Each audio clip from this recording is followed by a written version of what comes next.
Hello friends, VAG ऑडिओजमध्ये तुमचं स्वागत आहे. मी वैशाली तुमच्यासाठी घेऊन आली आहे ट्रू ब्युटी ऑफ लव्हचा पुढचा भाग. चला सुरुवात करूया. ट्रू ब्युटी ऑफ लव्ह भाग 90. शंतनूने क्षणभर डोळे मिटले आणि स्वतःला नॉर्मल करत पुन्हा डोळे उघडले. चेहऱ्यावर त्यातूनही एक हास्य आणत तो पुढं बोलू लागला.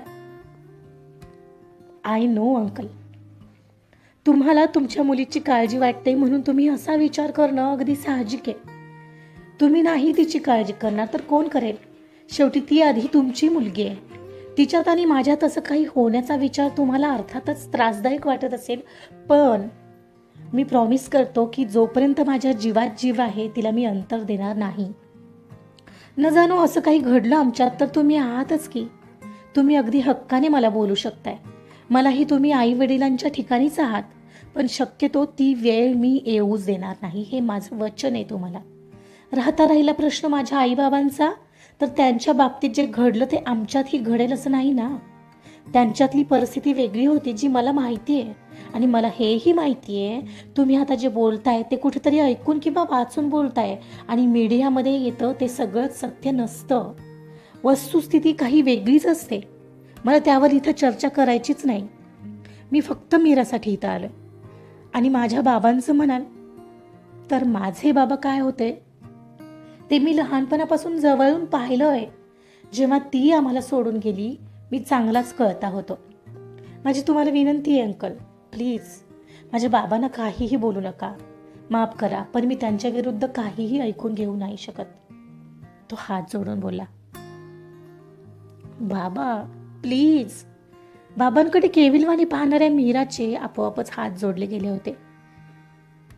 माफ कर बेटा, तुझ्या घरातल्या पर्सनल गोष्टींविषयी मला बोलायचा अधिकार नाहीये. तसं मला करायचंही नव्हतं, पण माझ्या मुलीचं भविष्य म्हणजे मी ज्या कोणाच्या हातात तिचा हात देतोय तो कसा आहे हे तर पाहायला हवंच ना मी. आणि तू एवढा देखणा मुलगा, माझी मुलगी ही अशी, उद्या असं नाही ना होणार तुला भलतीच कोणी आवडली तर? असं कधीच नाही होणार अंकल. मला नाही कळते तुम्हाला आता कसा विश्वास देऊ.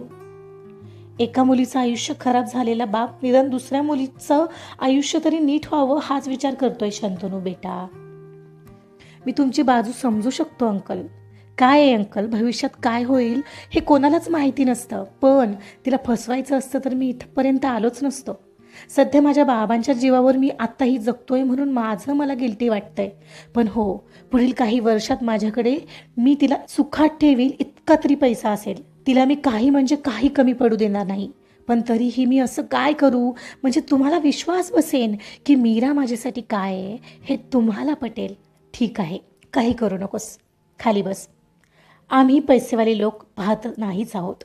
पैसा म्हणजे सर्वस्व नसतं, त्यामुळे तो आता तुझ्याकडे नाही म्हणून नकार देण्याचा प्रश्न येतच नाही. आम्हीही गरीबच आहोत, त्यामुळे माझ्या मीराला गरिबीत राहायची सवय आहे. शिवाय ती तिच्या पायावरही उभी आहे. पैसा काय आज आहे उद्या नाही. फक्त तिचं आयुष्य तिच्या भावी नवऱ्यासोबत सुखात असावं इतकीच या बाबाची इच्छा आहे. हो, तुम्ही अगदी बरोबर बोलताय. अगदी मला अगदीच पटतंय. मग कधी करायचं म्हणतोयस लग्न? मीराचे बाबा सोफ्यावर बसत अचानक असं बोलले पाहून शंतनू शॉक झाला आणि मीराही. दोघांनीही एकमेकांकडे पाहिलं आणि बाबांचा अप्रत्यक्ष होकार ऐकून दोघंही भलतेच खुश झाले होते. आतमध्ये आई आणि स्वराही खुश झाल्या होत्या. Uncle, are you serious? तुम्ही खरंच आम्हाला परवानगी दिलीत? मीराकडे एक नजर टाकत शंतनू खाली बसून एक्साइटेड होत बोलल्या. हो, मला काहीच प्रॉब्लेम नाही. मी अपेक्षा केली होती तुझ्याबद्दल, त्याहीपेक्षा तू चांगला मुलगा वाटतोयस. पण आता सांगतोस का कधी करणार आहात लग्न? अंकल, मला फक्त 6 महिने द्या. 6 महिन्यात I am sure me settle झालो असेल. सॉरी अंकल, ॲक्च्युली यावर आम्ही दोघंही अजून काहीच बोललो नाही आहे. Meera, if you don't mind, तुला काही प्रॉब्लेम नाही ना? 1 मिनिट, तिला प्रॉब्लेम असेल नसेल माहीत नाही, पण आम्हाला प्रॉब्लेम आहे, बाबा म्हणाले. म्हणजे मी समजलो नाही अंकल. हो सांगतो, 6 महिने आम्ही एवढा वेळ थांबू शकणार नाही. आधीच आम्ही 4 वर्ष थांबलोय. त्या सिद्धार्थने लग्न मोडलं, अर्थात हे तुमच्यासाठीच असावं, पण आता आम्ही 6 महिने थांबायला परवानगी नाही देऊ शकत. ह्या 3 महिन्यात लग्न व्हायला हवं. बोल आहे मंजूर? तर जाऊ पुढे. मीराच्या बाबांनी असं विचारलं तसं शंतनूने मीराकडे पाहिलं, पण ती तर त्याच्याकडे पाहतच नव्हती. ती ब्लश करत खाली पाहत होती. ठीक आहे अंकल, पण मग आम्ही रजिस्टर मॅरेज केलं तर तुम्हाला चालेल? नाही, अजिबात नाही. घरात एक रजिस्टर मॅरेज झालंय आणि आम्ही त्याचे परिणामही भोगलेत. आता हे लग्न सगळ्या विधीसहित होईल. भले छोटं असेल तरी चालेल, पण सगळे विधिवत व्हायला हवं. ओके अंकल, जसं तुम्ही म्हणाल. शंतनू स्मित करत म्हणाला. मीराकडे पाहत होता तर ती नजर चुकून लाजून आत निघून गेली. माधवी, अगं याच्यासाठी जेवणाची तयारी कर. हा आज आपल्याच घरी जेवून जाईल. आणि माधवी, तू भेटलीस का आपल्या होणाऱ्या जावयाला? बाहेर तरी ये अगं. हो अहो, मग मी बोलले मगाशी. तुम्ही बसा हा बोलत, मी जेवणाचं पाहते, म्हणत आई खुश होऊन निघून आत किचनमध्ये आली. इकडे बेडरूममध्ये येऊन मीरा आज जे काही घडतंय त्यावर विश्वास ठेवायचा प्रयत्न करत होती. एवढ्यात तिच्याकडे स्वरा धावत आली. ओहो Meera, you are so lucky. बाबा तयार झालेत, आहेस कुठे? म्हणत तिला येऊन बिलगली. मलाच विश्वास होत नाहीये दी. मीरा डोळ्यात पाणी घेऊन बोलत होती. I am so happy for you Mira.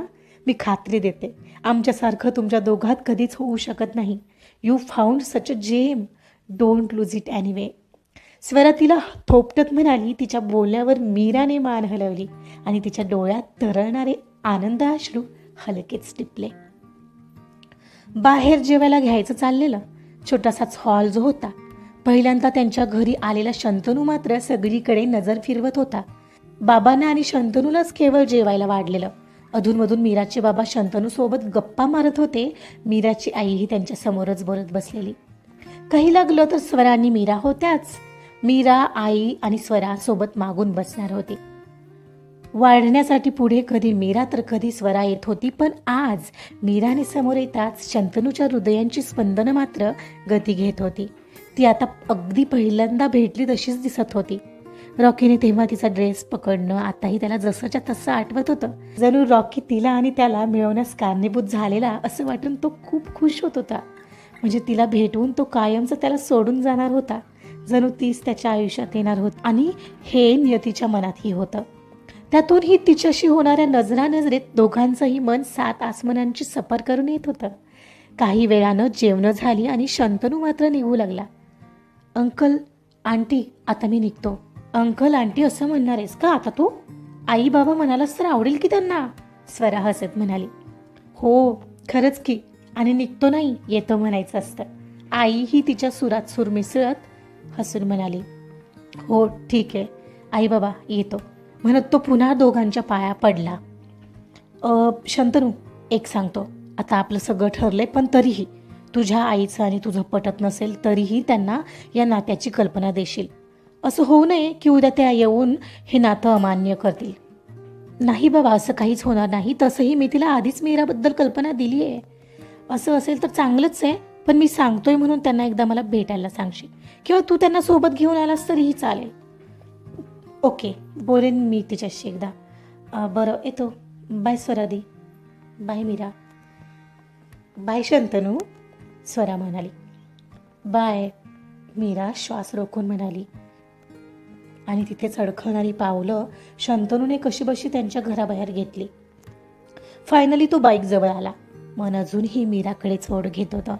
तिला खरं तर एकदा तरी मिठीत घेण्याची तीव्र इच्छा होत होती, पण तसं करणं त्या क्षणाला अशक्य होतं. तिला पुन्हा भेटता येईल. आता तिला भेटणं इतकं अवघड नक्कीच नसेल. मनाची समजूत काढून तो बाईकवर बसला आणि बाईक स्टार्ट करत घराकडे घेतली. आता तर कधी एकदा लग्न होतंय याची ओढ त्यालाही लागून राहिलेली. मीराही तर आज खूप खुश होती. स्वरा आणि आईसोबत तिनं जेवण केलं आणि मग आवरून बेडवर आली. मोबाईलवर पाहते तर शंतनूचा मेसेज ऑलरेडी आलाच होता. मीरा, जस्ट घरी पोहोचलोय, but I missed you lot. त्याचा तो मेसेज पाहून तिच्याही मनात काही झालं. I missed you too Shantanu. मी जेवढं मिस करतोय ना तुला, तेवढं तू नक्कीच करत नाही आहेस. का बरं, असं का वाटतंय तुला? तिनं त्याला मेसेज केला. Even I can't explain you. भेटल्यावर सांगतो. बरं, झोप आता. उद्या ऑफिसला जायचं आहे. मी उद्या करते तुला कॉल ऑफिसमध्ये गेल्यावर. Okay, good night and love you Meera. Love you too. तिने पटकन त्याला मेसेजला रिप्लाय केला आणि ऑफलाईन गेली. इकडे शंतनूला ती इतक्या पटकन ऑफलाईन गेली हे पाहून न सांगताही ती लाजली असणार हे कळून गेलं होतं. ही मीरा पण ना हल्ली इतकी लाजू लागली आहे की काही बोलायलाच नको. बघू ना आता, डायरेक्ट जाऊन भेटतो समोरासमोर, बघतो की तिला असते म्हणत गालात गळत होत जाणारी स्माईल सह तो बेडवर आडवा झाला. उगाचच एक गाणं केव्हाचं मनाशी रुंजी घालत होतं. ओठावर येण्यापासून तो स्वतःही रोखू शकत नव्हता. त्याच्या काय मनात आलं काय माहीत. त्याने स्टोअर रूममध्ये त्याची गिटार होती ती जाऊन आणली. त्याचा आजचा मूडच काही वेगळा होता. समोर मोबाईलवर रेकॉर्डिंग लावत त्याने गिटारवर सूर छेडायला सुरुवात केली आणि ओठात स्वच्छंदपणे येऊ पाहणाऱ्या शब्दांना झंकारू लागला. बातें जरूरी है, तेरा मिलना भी जरूरी, मैंने मिटा देनी ये जो तेरी मेरी दूरी, झूठी है वो राह सारी दुनिया की, इश्क जहाँ न चले, तेरा होना मेरा होना क्या होना, अगर न दोनों मिले तो पहला पहला प्यार है मेरा. गाताना मिटलेल्या डोळ्यात मीराचा तो निरागस हसरा चेहरा समोर येत होता, ज्यावर त्याला खूप खूप प्रेम येऊ लागलं होतं. आजचा पार्ट इथंच संपलाय. शंतनू आणि मीराच्या लाईफमध्ये आता कुठं सुखाची वाट सुरू होतीये. पुढं काय होतंय कथेत जाणून घेण्यासाठी ऐकत राहा ट्रू ब्युटी ऑफ लव्ह.